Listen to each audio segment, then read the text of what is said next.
tip by Bishop Dag Heward-Mills Ministries. Discover how God can change your life forever.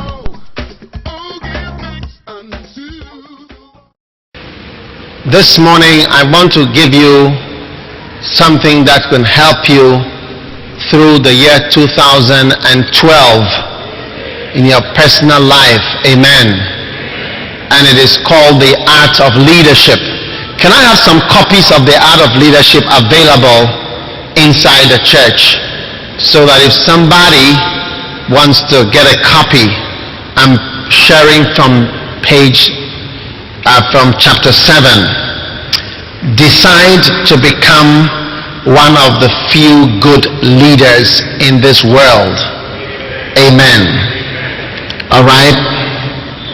Now, in 1 Timothy chapter 4, can we all turn to 1 Timothy chapter 4? The Art of Leadership. 1 Timothy chapter 4, verse number 6. The Art of Leadership. Right? What does it say?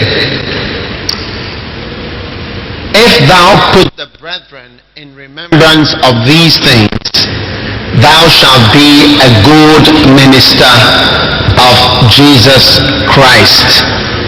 Amen. Nourished up in the words of faith and of good doctrine, wherein thou hast attained. Amen. Now, everybody say good and bad. There are good things, good versions of everything, and bad versions. Okay? Now, in terms of people who can lead, right, we have people who are good at it, and there are people that are not good at it. So Paul was telling Timothy, he was telling him, if you do these things, okay, you will be a good version of a minister. Alright? So with everything, you can have a good version and then a bad version of it. Are you there? How many understand what I'm talking about? So God is showing us in His holy word that there are things we can do to become a good version of being of a leader. All right. Now, one of the things that we need as individuals, right, is to be able to be a leader of human beings. Amen. Now, the first human being will be yourself, and then others will follow after. Right? The best way I can describe a leader is to describe him as a zookeeper. A zookeeper, we used to have a zoo in Accra, but it has been demolished. But a zoo is an important place to learn leadership. When you go to a zoo, you see people with special skills who are able to keep some of the most dangerous animals in the world in such a way that they benefit from them. So when you go to a zoo, you see a lion which can eat you. You see tigers. You see cobras, snakes. You see a hippopotamus. We used to have a hippopotamus in our zoo in Akanda. How many have been to the zoo before? Is it still there? Where is it now? Achimota Forest. There's a lion in Achimota Forest now. Accra Zoo has moved there. Please, can I go to Achimota Forest to see a lion tomorrow? There is a zoo there.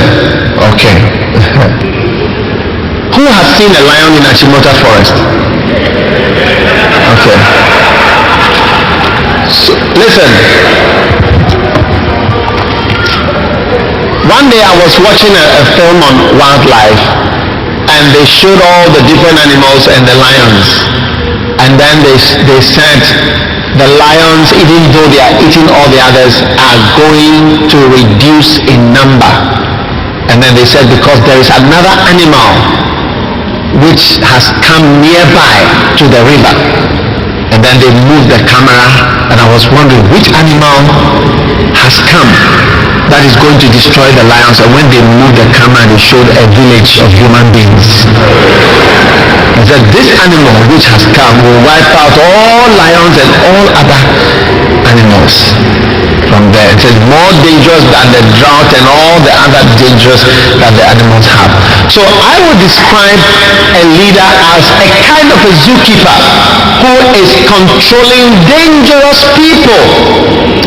Now when you listen and you see, you have to not complain that, you see, when you are a good leader of a zoo, you don't go and give teachings and every day advise the lions. No, the people who are coming to look at you, it's through their entrance fees that will get money to buy meat for you. Okay, so you have to behave. Don't frighten them. Okay, don't eat them. Don't attempt to eat their children. Do you understand?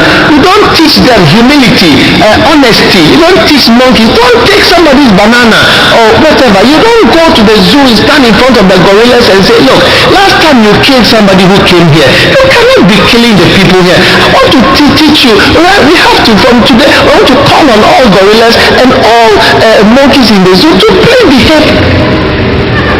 What kind of zookeeper is that? But have you noticed that there are some zookeepers who come on television every day, Ghana TV, who are always calling on people, calling on the animals in the zoo to change their behavior, to do this, to do this, to do this. You see, it shows that the zookeeper is not a good zookeeper. Because human beings are full of wickedness. Both sides, both parties. Have you noticed how they can accuse each other of stealing? They want to almost kill each other, hurt each other, full of liars, thieves. Hey! And you see them calling on this, calling on that, calling on this to do this, calling on that, calling on all teachers, calling on all doctors to do this, calling on all... No! That is not how to lead people. You can't call on all hawkers to go. You can't call on them to go. They will not go. You can't. That's not how to lead. That's why the country is shabby. We need a leader who will stand and say, on Tuesday I'm coming. When I point my hand this way, all chaos in this direction, and you stand there from 8 o'clock this way. You bring the army from Burma camp and say this way, all clear, one way, like this, and it's going to clear. This is what we need. This is what we understand. This is what will work. You need somebody who understands the animal that he's looking after. That's a leader. Did you see me standing here to raise money for the Kodesh? I'm asking you, did you see me standing here to raise money for me for the Kodesh, for here? Because I'm a good zookeeper, that is why I know your behavior.